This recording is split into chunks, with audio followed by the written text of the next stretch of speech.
Bonjour, bienvenue dans ce webinaire organisé par Talkie-Walkie et Microsoft, dédié aux populations marketing.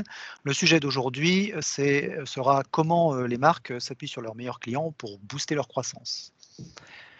Et donc, pour animer ce séminaire aujourd'hui, je suis personnellement donc Alain Louet-Garat, Microsoft, architecte au Centre d'innovation, et mon invité de marque est Quentin Lebeau, fondateur de Talkie-Walkie, largement expérimenté dans le monde du marketing et de la valorisation des meilleurs clients. Et nous allons donc co-animer cette session tous les deux. Quentin, je te laisse la main. Bonjour à tous. Merci Alain pour cette flatteuse introduction. Alors, pour commencer, ce que j'aimerais qu'on fasse, c'est juste regarder rapidement le déroulé du webinaire. Comme Alain l'a dit, l'objectif principal, ça va être de répondre à la question de comment est-ce qu'aujourd'hui les marques peuvent s'appuyer sur leurs meilleurs clients pour booster leur croissance. Un petit point de définition pour commencer, quand on parle de meilleurs clients, on parle à la fois des meilleurs clients qui vont être ceux qui achètent le plus, mais aussi potentiellement les meilleurs clients en termes d'engagement. Donc ceux qui vont parler de la marque sur leurs réseaux sociaux, ceux qui vont créer du contenu, créer des photos, créer des avis. Et aujourd'hui, la norme, enfin ce qu'on est en train de voir arriver, c'est que ces clients engagés, on les appelle aujourd'hui les key customers. Et donc c'est le terme qu'on va utiliser dans le reste de la présentation. Un key customer étant donc un meilleur client, soit par ses achats, soit par son engagement. En termes de plan, ce qu'on s'est dit, c'est que le mieux serait de commencer par expliquer pourquoi est-ce que de notre côté, on pense que c'est si important pour les marques de s'appuyer sur leurs key customers. Ensuite, regarder comment est-ce qu'une marque peut identifier ses key customers. Et puis enfin, comment est-ce qu'elle peut les fidéliser et les activer. Petit point de détail par rapport à d'autres webinaires qu'on est habitué à faire, en tout cas du côté de Talkie-Walkie, c'est que le webinaire que vous regardez là maintenant a en fait été préenregistré. L'objectif étant de permettre à un public malentendant d'y assister. Ce que ça implique, c'est que là, les vidéos que vous voyez, c'est Alain et moi il y a quelques jours. Mais en revanche, au moment où vous regardez cette vidéo, nous, enfin Alain et moi, on sera sur le chat et donc on pourra répondre en live à toutes vos questions sur le chat. Voilà, maintenant qu'on s'est occupé du côté pratique, première question, pourquoi est-ce qu'on pense que c'est si important de s'appuyer sur ces key customers? Là-dessus, le mieux, c'est peut-être de vous présenter notre vision chez Talkie-Walkie. Aujourd'hui, ce dont on est, nous, convaincus, c'est que le facteur clé de croissance pour les marques dans les années à venir va être leur capacité à s'appuyer sur leurs key customers. Et on est convaincu de ça pour principalement 3 raisons que je vais vous expliquer maintenant. La première et je pense de loin la plus évidente, c'est que ces key customers, en tout cas en ce qui représente les meilleurs acheteurs d'une marque, représentent aujourd'hui une part essentielle des revenus. Il y a 2 stats qui sont assez classiques là-dessus. La première, c'est déjà de notre expérience. On a vu plusieurs centaines de clients depuis quelques années pour travailler sur leur communauté des clients. On leur pose toujours la même question qui est, aujourd'hui, à votre avis, quel pourcentage de votre chiffre d'affaires représente le top 5% de vos clients? Et très souvent, la réponse qu'on va avoir, ça va être quelque part entre 20 et 40%. Deuxième point, c'est qu'on sait aussi aujourd'hui que augmenter la rétention de ses clients, de ses key customers de 5%, pour une boîte, ça va représenter une augmentation des profits entre 25 et 95%. Avec ces 2 données, ce qui paraît évident, c'est qu'aujourd'hui, pour une marque, un enjeu clé, ça va être de consolider cette base de clients et de s'assurer qu'elle ne parte pas. Et avec l'accélération continue et l'apparition de nouvelles marques en DTC, l'accélération du digital en général, ce qu'on réalise, c'est qu'il y a de plus en plus de concurrence, que les clients vont de plus en plus facilement se tourner vers d'autres marques. Et donc, cet enjeu de garder ces key customers, en soi, doit déjà être pour nous une priorité de toutes les marques. Deuxième point, c'est plus sur la partie acquisition. Donc en fait, ce qu'on est en train de comprendre, c'est qu'aujourd'hui, cette population de key customers, ça va aussi être potentiellement les meilleurs vendeurs d'une marque. Et cette réalité, pour nous, elle vient de la combinaison de 2 phénomènes qu'on a vu arriver ces dernières années. La première, c'est que côté marque, on voit que la confiance que les utilisateurs ont en les marques est en diminution constante. Les derniers chiffres qu'on a regardés, c'était qu'aujourd'hui, vous n'aviez que 4% des clients qui disaient faire confiance au message d'une marque ou d'influenceur. Le deuxième point, c'est plus sur le reach. Au niveau des marques, ce qu'on est en train de réaliser, c'est que le reach, donc la capacité d'une marque à atteindre son public et ses clients, est en diminution aussi constante. Que ce soit parce qu'ils ont de moins en moins de reach sur leur page Facebook. Aujourd'hui, il faut savoir qu'une marque, quand elle poste quelque chose sur son Facebook, elle va atteindre moins d'1% de sa base client. Que ce soit sur Google, où le reach organique, le SEO, est en diminution, puisqu'il y a seulement 40% du trafic qui vient de Google et du trafic organique. ou même sur des Instagram ou des emails, la base email tout simplement, qui est de plus en plus difficile à gérer avec les RGPD et qui fait que c'est de plus en plus difficile pour une marque de discuter avec ses clients. Avec ce phénomène, en parallèle, ce qu'on voit, c'est que de l'autre côté, donc du côté des clients, on a exactement l'inverse qui s'est passé. Aujourd'hui, de plus en plus, les consommateurs font confiance à d'autres consommateurs. On voit ça avec le développement de plus en plus important sur les sites e-commerce des avis de l'UGC en général. La dernière stat qu'on a, c'est 85% des clients font plus confiance à l'UGC qu'à du contenu de marque.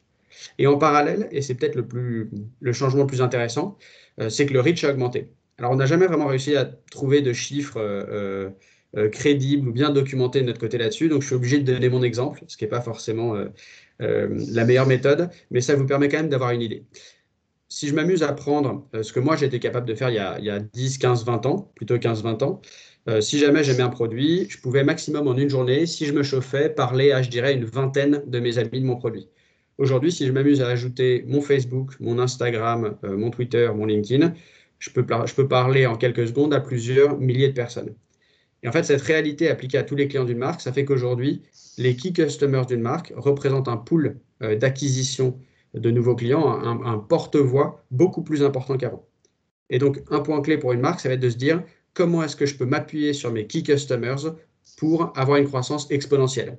Puisque sinon, ce que je vais faire, c'est comme tout le monde, investir sur du Facebook ou du Google et avoir une croissance linéaire liée à mon investissement. C'est d'ailleurs ce qu'on voit les nouvelles marques, les DTC qui arrivent sur le marché faire très bien. Troisième point, c'est le fait que les key customers aujourd'hui sont la meilleure source d'insights et d'innovation pour une marque.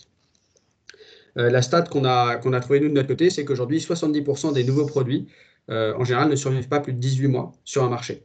Pourquoi est-ce qu'un produit ne survit pas? En général, c'est toujours la même chose, c'est que le produit a été imaginé sans suffisamment prendre en compte ou comprendre le besoin utilisateur. Donc de ce côté, il y a une problématique des marques et dire si jamais je veux prendre moins de risques au moment où je lance un produit, il va falloir que je maximise ma compréhension du besoin utilisateur et donc mes interactions avec mes clients.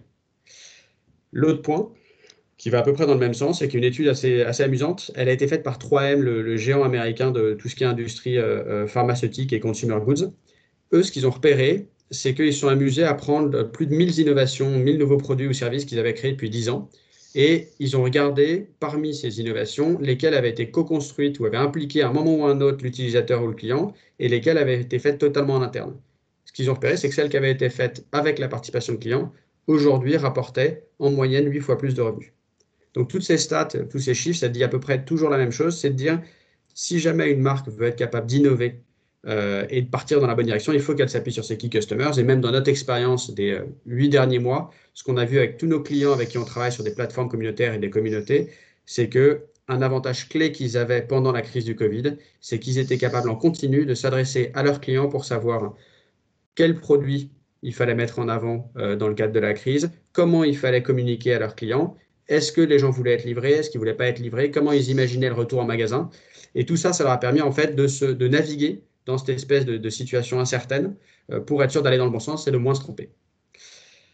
Donc, pour résumer, la réalité aujourd'hui, c'est que s'appuyer sur ces key customers, c'est de plus en plus une priorité. Je pense qu'il y a 1 an ou 2 ans, on faisait encore beaucoup d'évangélisation là-dessus. On a besoin d'en faire de moins en moins parce que nos clients le savent. Mais résultat, quand on vient les voir, la première question, c'est plus tant est-ce que c'est vraiment si important de se concentrer sur mes key customers? C'est 1, comment est-ce que j'identifie mes key customers? Et 2, comment je vais activer mes key customers? Sur la première question, l'enjeu principal, c'est de dire, on parle généralement, nous, au directeur digital ou e-commerce, il va toujours être capable de nous dire, bon, les gens qui achètent le plus sur mon site, je les connais. En revanche, quand on va lui demander, OK, mais qui sont ceux qui achètent le plus en magasin, ça va se compliquer. Quand on va lui demander qui crée le plus d'UGC, de contenu d'avis sur votre site et potentiellement sur vos distributeurs, il n'aura pas l'info. Et quand on va lui demander qui publie et le plus actif sur les réseaux sociaux, sur Facebook, sur Instagram, il aura l'info, mais elle sera séparée de tout ce qu'il a. Donc, un des enjeux clés qu'ils ont à chaque fois, c'est si je veux être capable d'identifier mes key customers, il faut que je sois capable de comprendre où ils se situent et qui ils sont sur les différents médias sur lesquels ils peuvent créer de la valeur. Et ça, aujourd'hui, c'est un problème clé qui est souvent que nos clients tentent de régler avec des ERP, mais c'est souvent des projets qui prennent, d'après ce qu'on comprend, plusieurs années.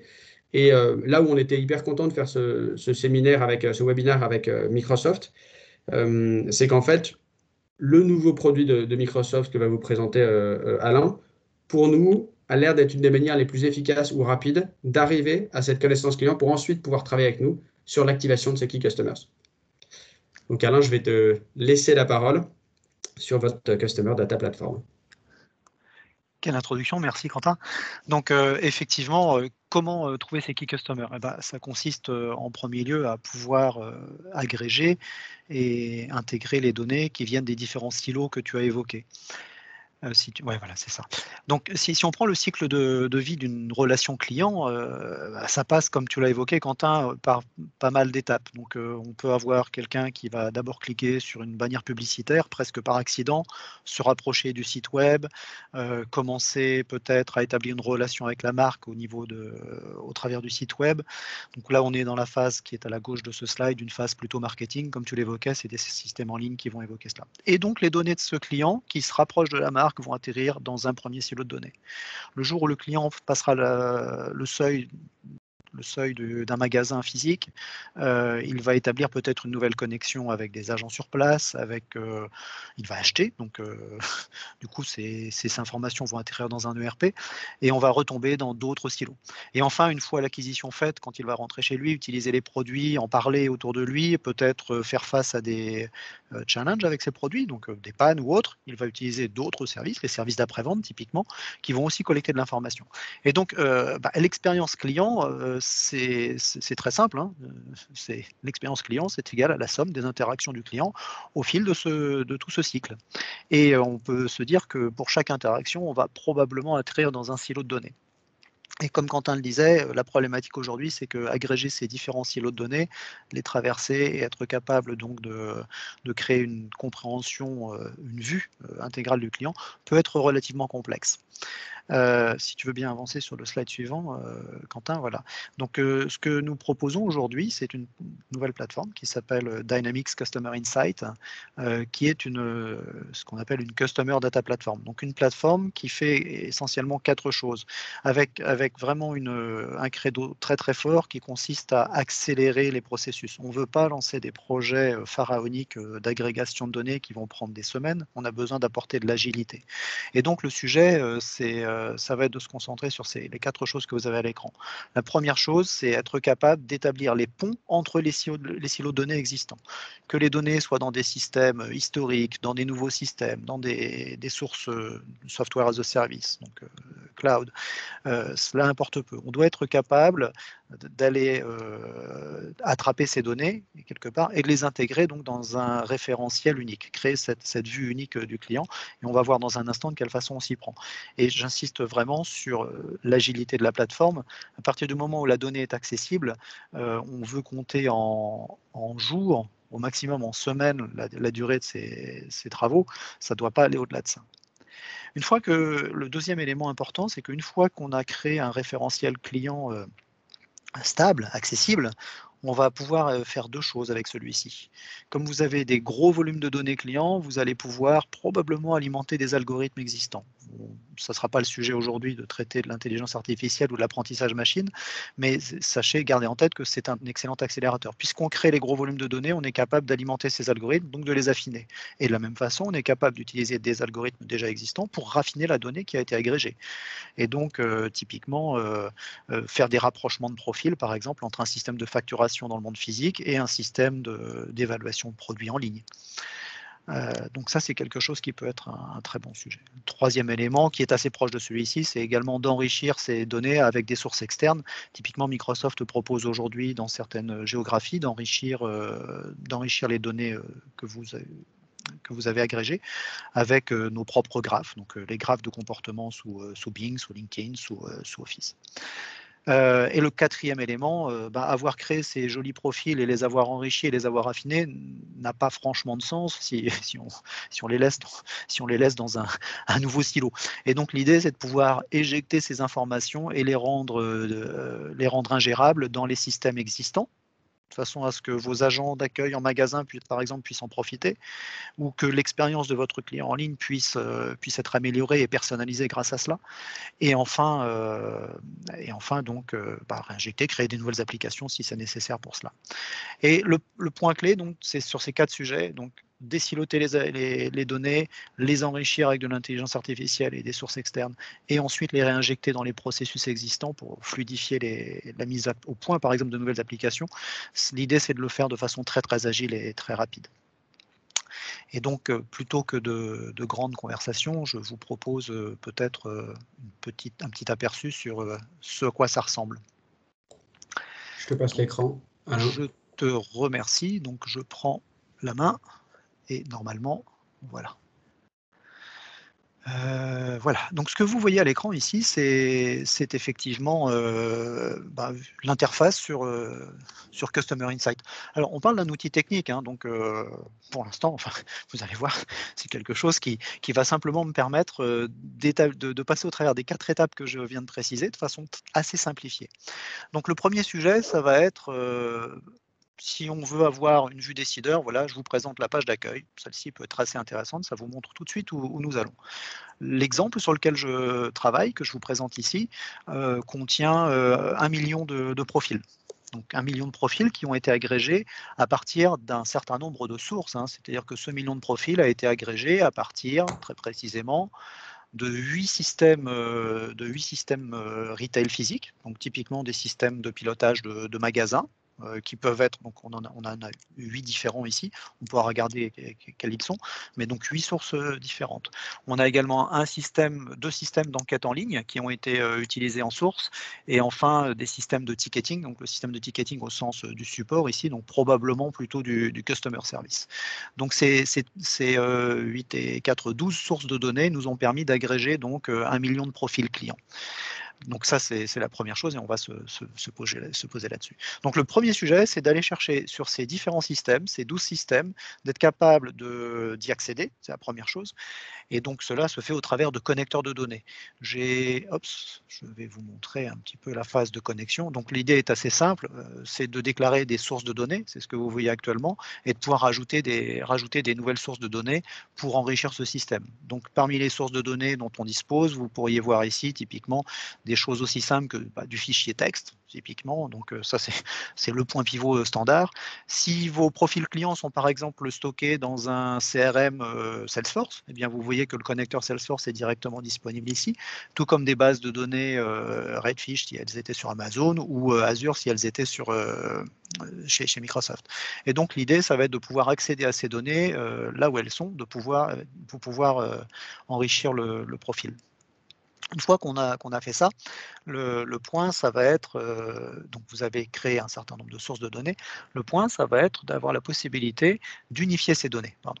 Et unifier ces données, ça va consister à dire, eh bien, ce qui est dans mon système retail ici et qui s'appelle une adresse ou un compte client, ou un nom par exemple, eh bien ça va correspondre au champ numéro 4 de tel autre système. Donc on va définir de cette façon-là, pour chacune des entités, on va définir les règles de correspondance et de corrélation. Donc là, vous voyez un petit peu, on voit un tout petit peu plus dans le détail. Donc sur 1 074 657 entités au total, j'ai réussi à en mettre 993 000 en concordance. Donc on a perdu un peu moins d'une centaine de milliers un peu moins de 10% donc de la base, ce qui est déjà un bon score. Comment fait-on cela?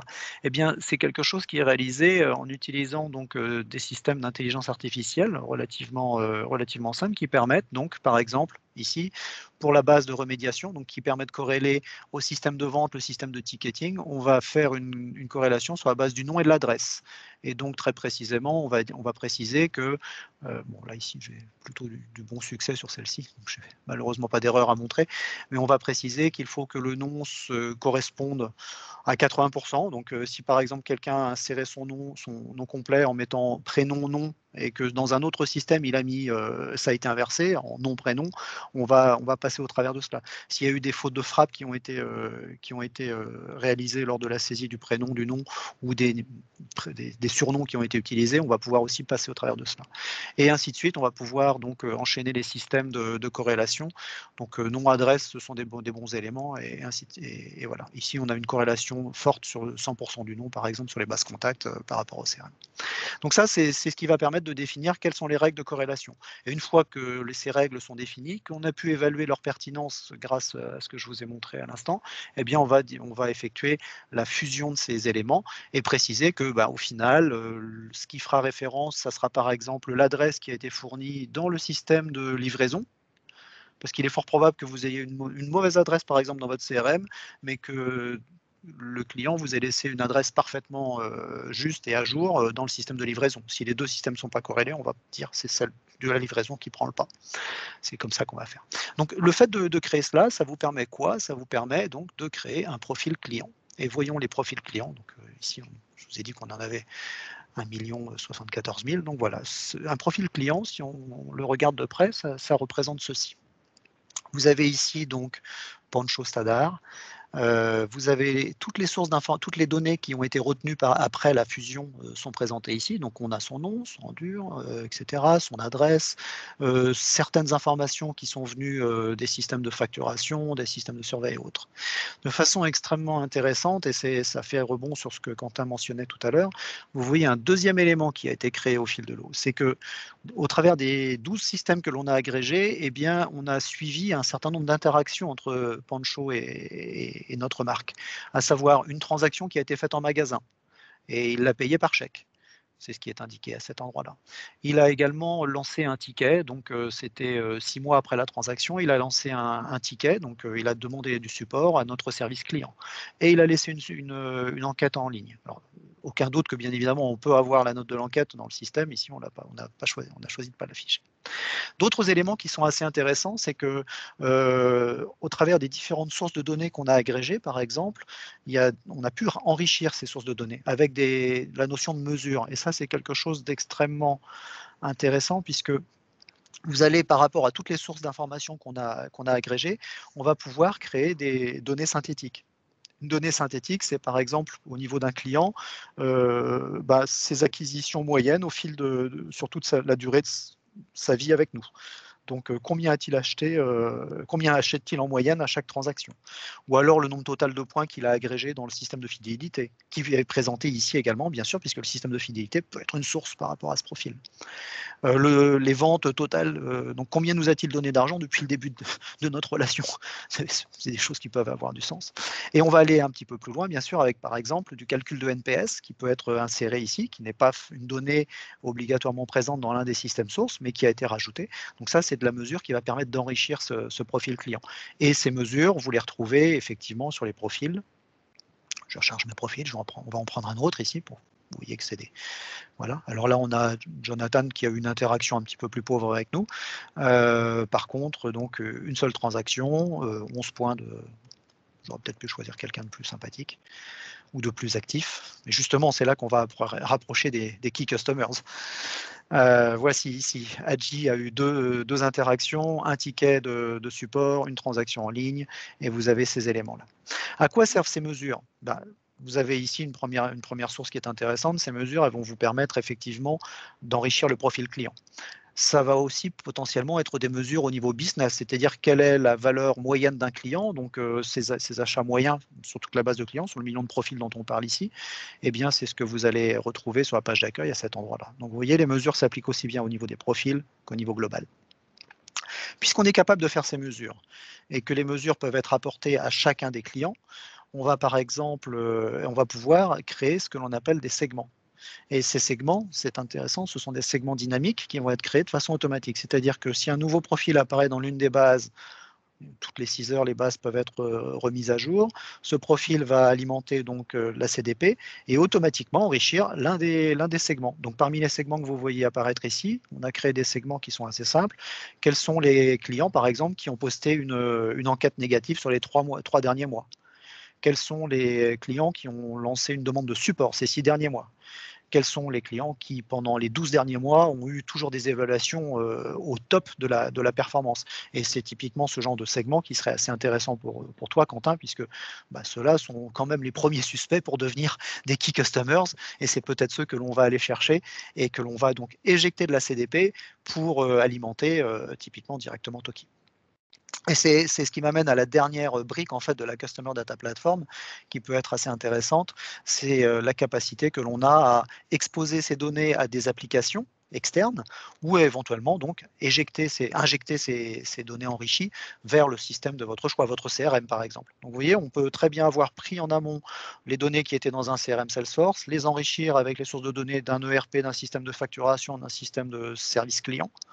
On a créé la CDP qui nous a permis d'enrichir tout ça. On en a déduit que désormais, Monsieur X était probablement une bonne cible pour les Key Customers.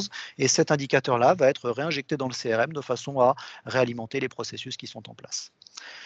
Donc ça, c'est une façon simple d'enrichir en fait toutes les chaînes de valeur. Il y a une autre façon qui peut être assez intéressante, c'est de considérer que ces données peuvent aussi servir de source à alimenter des nouvelles applications. Ce que vous voyez ici, c'est une application métier type qui a été créée avec la Power Platform de Microsoft et qui en fait présente les données de la CDP avec laquelle nous venons de jouer.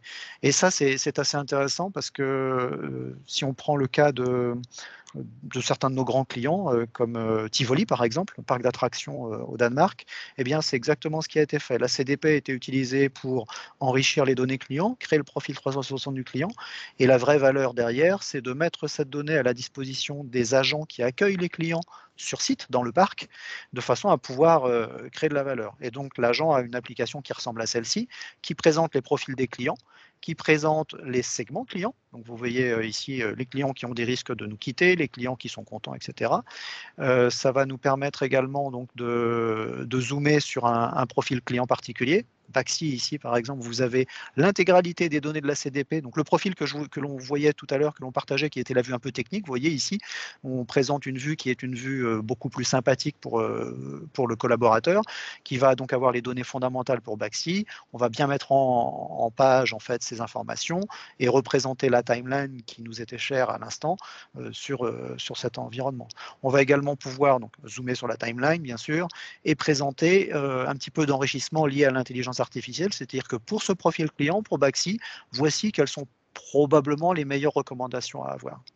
Et donc ça, c'est le propre en fait de cette CDP, c'est d'avoir créé ces profils et de pouvoir exposer cette information donc, au travers d'applications métiers, comme celle que je vous présente à l'instant. Je pense que l'on a fait un tour, j'espère, pas trop rapide de la Customer Data Platform. Donc en résumé, Quentin, tu peux reprendre la main sur les slides. Je vous ai entraîné rapidement sur les 4 blocs fondamentaux qui consistaient à agréger l'information, créer, donc enrichir cette information. J'ai pas trop zoomé sur l'aspect intelligence artificielle, mais ça sera avec plaisir qu'on pourra en reparler.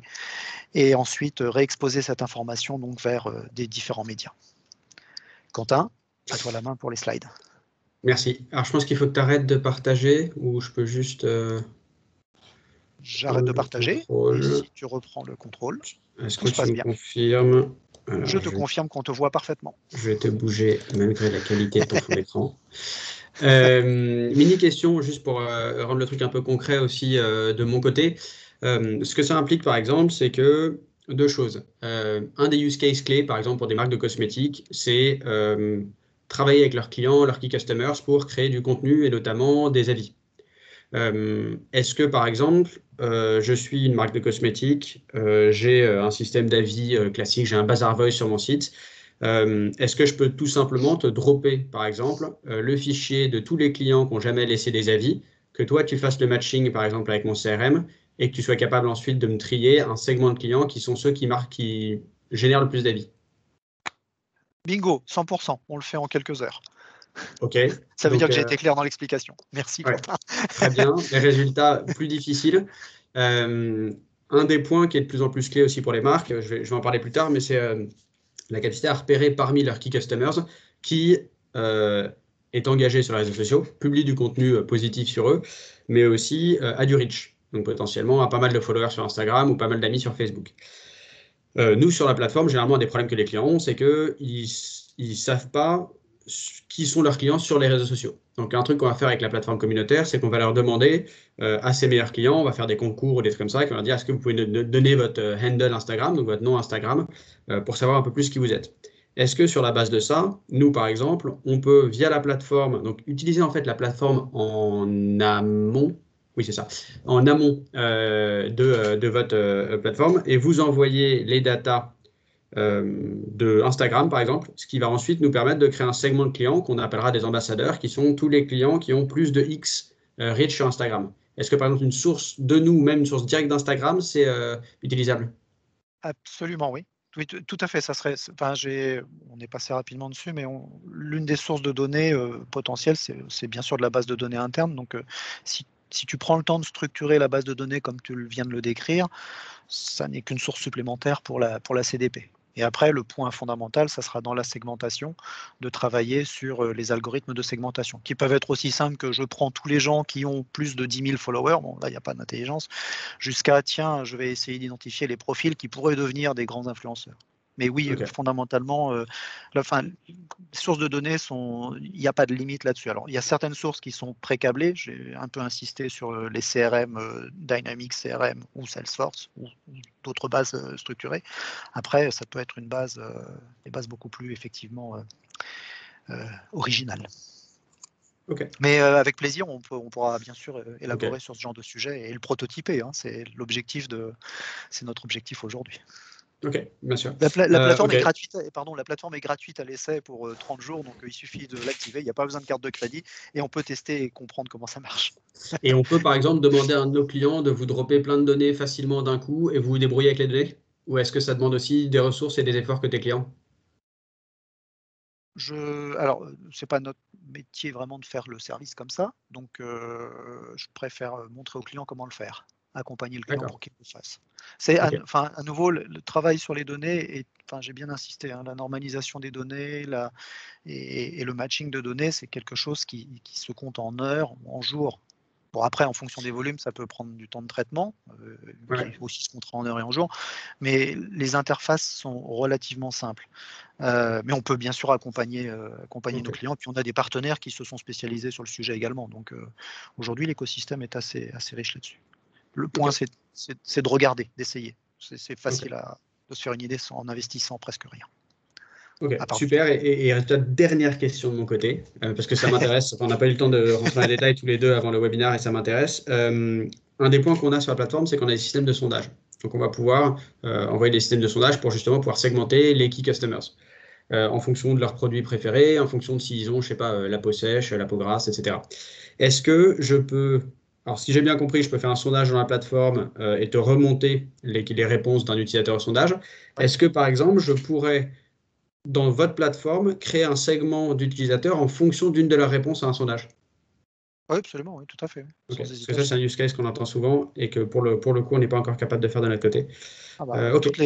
Tout ce qui est mesure, alors tout ce qui est données brutes importées et tout ce qui est mesure, donc données synthétiques ajoutées, peut être utilisé comme vecteur de segmentation. Et donc sans aucune hésitation, oui, absolument. Ok, compris. Super. Bon, eh ben, merci beaucoup. Résultat, j'enchaîne un peu sur la partie plutôt plateforme de notre côté. Donc, je pense que là, on a fait, avec le temps qu'on avait, un petit boulot pour expliquer comment identifier en fait ces key customers. Effectivement, nous, aujourd'hui, quand on travaille avec nos plateformes, c'est très rare que le client soit capable de nous donner cette data. Donc, on va devoir faire tout l'effort via des emails, via des Facebook, des concours, de faire venir ces gens à nous plutôt que d'être capable justement de se dire, oula, cette personne et cette personne, c'est des key customers, ils sont intéressés par ci, donc le meilleur moyen de le recruter ou de la recruter sur la plateforme communautaire, ça va être de lui proposer ci ou ça. Et ça, je pense que ça rendrait ce process d'acquisition de key customers beaucoup plus efficace. Ouais, ouais. Cela dit, je vais peut-être expliquer rapidement ce que c'est que cette plateforme communautaire. Donc, en 2 mots, côté Tokiwoki, la solution que nous on a mis en place, qu'on a lancée il y a maintenant quelques 18 mois, c'est notre nouvelle solution de plateforme communautaire. La logique d'une plateforme communautaire, c'est que, comme on l'a expliqué, on est convaincu que s'appuyer sur ces key customers pour une marque, c'est le secret de la survie et de la croissance. Mais la question, c'est comment on fait ça? Une fois qu'on les a identifiés, ce qu'on a trouvé de mieux aujourd'hui, c'est de créer ce qu'on appelle une plateforme communautaire, mais qui va être une sorte d'espace, de micro-site, de maison, en fait, pour ces key customers. Donc, un espace dédié, dont l'objectif va être déjà de les rassembler dans un endroit où on peut facilement communiquer, échanger, interagir avec eux, les fidéliser par l'expérience, mais aussi par les systèmes de récompense. On rentrera dans les détails après. Et ensuite, les activer. Donc, bien garder cette idée et cette vision qu'un client, ce n'est pas juste quelqu'un qu'on doit garder, c'est aussi quelqu'un qui a énormément de capacités d'advocacy, donc de capacité à dire aux autres à quel point la marque est sympa, mais aussi de création de contenu. Donc voilà, ça c'est à peu près le but d'une plateforme. Je ne rentre pas trop dans le niveau technique à ce stade. Et donc deux principales missions sur une plateforme, fidéliser, rassembler, fidéliser, puis activer. Sur la partie fidélisation, aujourd'hui on va toujours avoir 3 piliers. Le premier, ça va être la gamification. Le but de la gamification, c'est qu'on va avoir des systèmes de points et des systèmes de badges qui vont permettre de récompenser et de mettre en valeur les meilleurs contributeurs d'une plateforme. Donc cette gamification, évidemment, elle va être customisée pour chaque client, mais le but, c'est récompenser, puis vous aussi, côté client, de vous permettre de savoir qui sont ces contributeurs et comment ils interagissent. Un pont potentiel, mais je ne vais pas rentrer dans les détails, un pont potentiel qui est très intéressant pour moi avec ce que Alain, tu viens de présenter, c'est que ça nous permettrait non seulement de récompenser, de travailler avec vous, ça nous permettrait facilement, on le fait déjà mais c'est plus compliqué, d'intégrer à la plateforme au système de gamification, non seulement des interactions sur la plateforme, répondre à des questions, etc., mais aussi des actions hors plateforme. Quand quelqu'un laisse un avis, quand quelqu'un rentre dans un magasin, quand quelqu'un poste quelque chose sur Facebook. Tout ça, on le fait déjà, mais c'est toujours très compliqué à faire avec la plateforme que tu viens de montrer, Alain. Je pense que ça rendra ça encore plus facile. Et le projet, évidemment, à terme, sur ces points-là, de gamifier toutes ces interactions, c'est de permettre à un client de récompenser, d'incentiver toutes les actions et les contributions positives qu'un de ses utilisateurs ou clients peut faire. Donc ça, c'est la partie gamification de notre côté. Deuxième partie, c'est la partie interaction sociale. Ce qu'on a très vite compris en montant des communautés chez Tokiwoki, c'est que la seconde où vous arrivez à faire en sorte que vos clients parlent l'un avec l'autre et non seulement avec vous, vous vous retrouvez dans une situation où d'un coup, ils restent et ils reviennent beaucoup plus. Donc sur toutes les plateformes, on crée toujours des systèmes qui vont être des groupes de discussion. Alors les groupes de discussion peuvent être thématiques, ils peuvent être liés à la localisation des clients, mais l'important, c'est de les laisser échanger. Et un deuxième point, ça va être les événements. Alors ça, on vient de le lancer il y a quelques semaines. Les événements, ça va permettre ou à la marque, ou à des clients, ou potentiellement à des experts et à des clients d'échanger sur la plateforme et de créer du contenu. Et en fait, cette expérience d'interaction est décisive pour conserver les gens sur cette plateforme, leur apporter de l'information et de la valeur.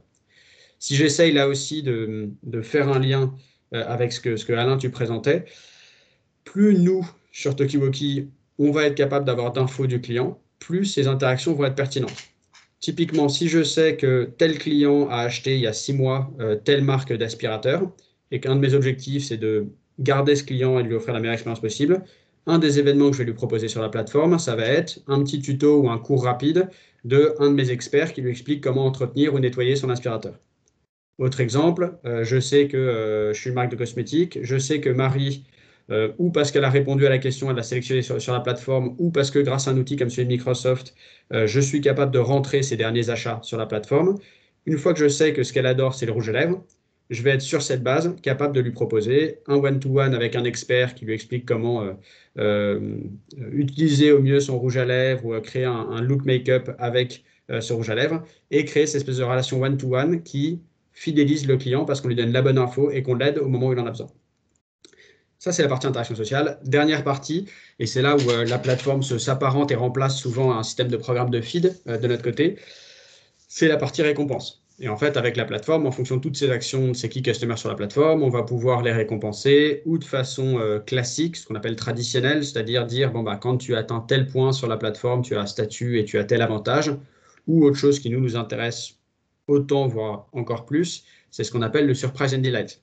Sur la plateforme, on a la capacité, de notre côté déjà sur un back-office, de comprendre quel utilisateur a fait quelle action, lequel a du reach sur Instagram, lequel crée beaucoup d'avis. Et en fonction de ça, on va vous permettre, par exemple, en tant que client, de les segmenter et de choisir, bah, pour tous ceux qui ont du reach sur Instagram, je veux qu'à chaque fois qu'ils achètent quelque chose, on leur envoie en plus un goodie ou un cadeau. Parce qu'on sait que si on leur met un cadeau dans leur paquet, ils vont prendre une photo du cadeau et l'envoyer sur les réseaux.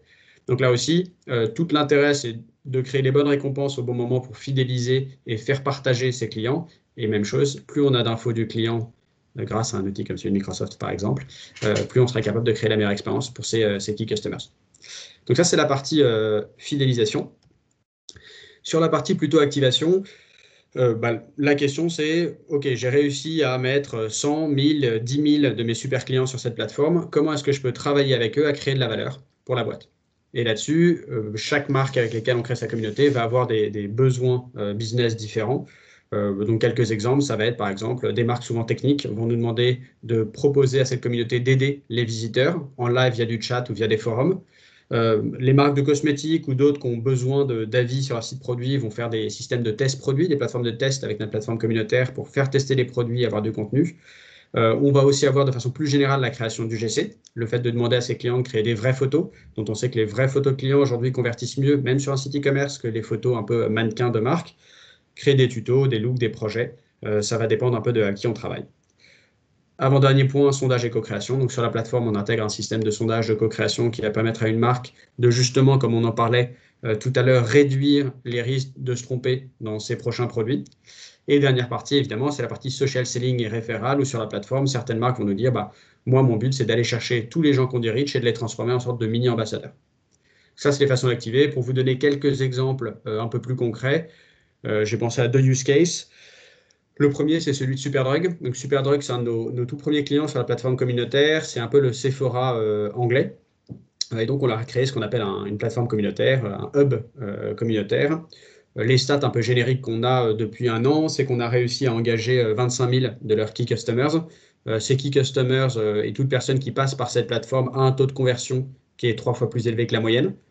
Ça ne veut pas dire, il faut toujours être clair là-dessus, ça ne veut pas dire que c'est la plateforme qui triple le taux de conversion, parce qu'une partie de ces gens sont justement des gens qui convertissent, mais ce qu'on voit systématiquement à chaque fois, c'est quelqu'un qui passe par la plateforme a un taux de conversion beaucoup plus élevé que le taux de conversion moyen du site. Donc ce qu'on sait en tout cas, c'est que c'est des clients et c'est des clients qui achètent. Et dans le cadre de Superdrug, il y a deux activités clés, ils en font plusieurs, mais deux que je voulais détailler ici, c'était la création d'avis et l'advocacy qu'on va faire à leurs clients. Donc sur la partie avis, l'enjeu de Superdrug, il est un peu particulier.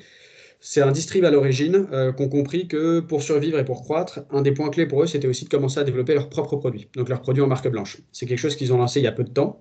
Et donc un enjeu clé pour eux, c'est de s'assurer que ces produits ont la meilleure réception possible auprès de leurs clients, se vendent bien et puis soient conçus de la meilleure façon possible. Donc un des premiers trucs qu'ils ont voulu faire avec nous sur la partie avis, ça a été de créer ce qu'on appelle une channel, mais donc une sorte d'activité de test de produits directement sur leur plateforme. On a sélectionné les key customers les plus actifs sur la plateforme et on va leur proposer tous les mois de tester une série de nouveaux produits de Superdrug, en échange de quoi ils vont laisser un avis sur le système d'avis de Superdrug, et puis ils vont aussi pouvoir créer de l'UGC, donc des photos qui vont potentiellement, s'ils le souhaitent, poster sur Instagram. Pour tout ça, évidemment, ils gagneront des points d'expérience sur la plateforme. Il y a toute la gamification qui rentre en jeu. Ce qu'on a remarqué là-dessus, c'est que depuis qu'on a ces avis en plus sur leur propre page produit, la conversion de leur côté sur ces pages a augmenté de 17%. Donc, pourquoi j'insiste sur ces chiffres? Parce que c'est toujours important quand tu crées une communauté, pas de créer une communauté pour une communauté, mais de toujours se focaliser sur comment on la fait créer de la valeur. Donc, à chaque fois, je rentre un peu dans les détails, mais c'est ce qu'on voit par exemple sur les avis. Deuxième point, c'est plutôt le côté advocacy. Donc, advocacy, c'est ce terme anglais qui désigne le fait de transformer ses clients en ambassadeurs. Et là où c'est assez amusant, c'est que via notre petit système de sondage et de création de profil sur la communauté, on a été capable de demander sur les 25 000 personnes qui sont inscrites, de leur demander leur handle, donc leur compte Instagram. On peut ensuite utiliser les API Instagram pour repérer ceux qui ont le plus de reach, donc ceux qui ont le plus de followers sur Instagram. Et eux, sur la plateforme, on crée une sorte de micro-communauté de clients ambassadeurs. Et cette communauté de clients ambassadeurs va être la première à recevoir de l'information sur tout ce qui va être nouveaux produits, des produits potentiellement gratuits qu'on pourra leur envoyer, parce qu'on sait que ces personnes, à chaque fois qu'ils parlent d'un produit, ils sont capables de toucher collectivement aujourd'hui plus d'1 million de personnes. Et c'est quelque chose qu'on a lancé il y a quelques mois, donc on est en train de travailler là-dessus, et le but évidemment, c'est d'atteindre encore plus de monde grâce à ces sortes de mini-ambassadeurs. Donc voilà pour l'advocacy sur Superdrug. Deuxième exemple que je voulais prendre aussi rapidement, c'était plus un exemple dans la mode. Donc là, il s'agit de Monkey. Monkey, c'est une des marques de H&M. Et aujourd'hui, sur leur communauté, on a réussi à engager depuis un peu moins d'un an 20 000 clients. Leur taux de conversion est de x4, donc l'effet est encore plus bénéfique, il semblerait, que sur Superdrug. Et les deux activités clés que je voulais montrer avec Monkey, c'était la création de look et ce qu'on appelle les clients de mannequins.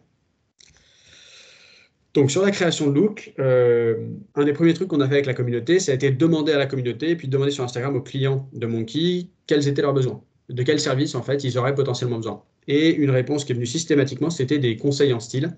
et la capacité de chercher de l'inspiration auprès de Monkey et de la communauté. Donc, on a imaginé un système nouveau sur la plateforme communautaire qui nous permet de happer leur catalogue produit et qui va permettre à n'importe quel key user ou key customer sur la communauté de créer ce qu'on appelle des looks, qui sont finalement juste des combinaisons de produits sur leur catalogue. La communauté peut voter sur les looks préférés et ces looks, on va ensuite pouvoir les afficher directement sur les pages produits du produit concerné. Donc tout l'intérêt, c'est de proposer à tous les shoppers et aux 99% de visiteurs de Monkey qui ne sont pas forcément des key customers, de bénéficier de ce contenu. Mais en fait, ce qu'on a vu par A/B test, qu'on a réalisé justement avec les équipes de H&M et de Monkey, c'est que quand on est capable comme ça, sur une page produit, de montrer des combinaisons faites par d'autres personnes de la communauté en qui les utilisateurs ont confiance, on remarque une hausse du CA général de 3,2%. Donc qui correspond pour eux à plusieurs millions d'euros et ce qui rentabilise tout de suite le projet communautaire. Donc ça, c'était plus sur la partie création de look. Deuxième partie, qui est le projet plutôt ce qu'on appelle client mannequin. C'est quelque chose qui est de plus en plus à la mode parmi nos clients de mode, justement, qui a été pas mal accéléré par le Covid et la période de confinement où ils n'avaient plus accès à leurs mannequins, mais il leur fallait quand même des photos produits. Et donc, ce qu'on a lancé en fait avec eux, c'est un petit système de concours de mannequins clients où on propose à tous les clients de prendre des photos de les envoyer ou sur Instagram ou sur la plateforme ou les deux. Et en fait, au sein de ces clients mannequins, on va essayer de trouver ces gens qui sont capables de prendre des photos sympas, mais qui ont quand même ce côté authentique. Et on va en créer une sorte de petite communauté de mannequins. Généralement, c'est aussi des gens qui, comme ils sont habitués à se prendre en photo, ont un Insta et ont pas mal de reach. Et ça nous a permis comme ça de créer une sorte de première petite communauté de clients mannequins qui ont un reach considérable sur Insta et qu'on peut aussi aller chercher en leur proposant de tester des habits, de prendre des photos et qui va servir à l'advocacy aussi côté Monkey. Donc voilà un peu pour résumer les deux exemples clés. Et puis en guise de conclusion, je pense qu'une bonne façon d'expliquer un peu ce qu'on a essayé de démontrer ou de montrer avec Alain, c'est que si jamais on se place, on accepte cette hypothèse que pour s'assurer de la croissance et la survie d'une marque, on va prendre beaucoup plus de temps d'investissement au niveau de ses key customers. Si on est capable ensuite, grâce à une techno, d'identifier qui sont ces key customers et qu'on est ensuite capable de les rassembler et d'en faire une sorte de première communauté qui va participer à la croissance de la boîte, on est capable d'ouvrir en fait tout un champ de possibilités de création de contenu, de rassurance entre guillemets vis-à-vis de ses clients et d'insights qui vont nous aider à développer, qui changent aujourd'hui la façon dont on est capable de faire du business. Alain, je ne sais pas si toi, de ton côté, tu avais d'autres points de conclusion ou de questions? Non, c'est top. Quentin, merci beaucoup pour le partage de ton expertise. C'est vraiment génial. Nous restons bien sûr donc en ligne pour les questions-réponses, là maintenant. Je pense que pour ma part, j'adorerais vous rencontrer pour vous présenter plus en détail la Customer Data Platform. Donc, n'hésitez pas à prendre rendez-vous. Merci beaucoup. Merci beaucoup à tous. Même chose de notre côté, si vous voulez discuter de projets communautaires, vous avez toutes les adresses qu'il vous faut. Ce qui va se passer maintenant, c'est que nous, on va disparaître, en tout cas de vos écrans, mais en revanche, on est dispo sur le chat là tout de suite pour répondre à vos questions, si vous en avez. Super. Merci beaucoup. Merci Quentin. Alain. Merci à tous. Au revoir. Au revoir.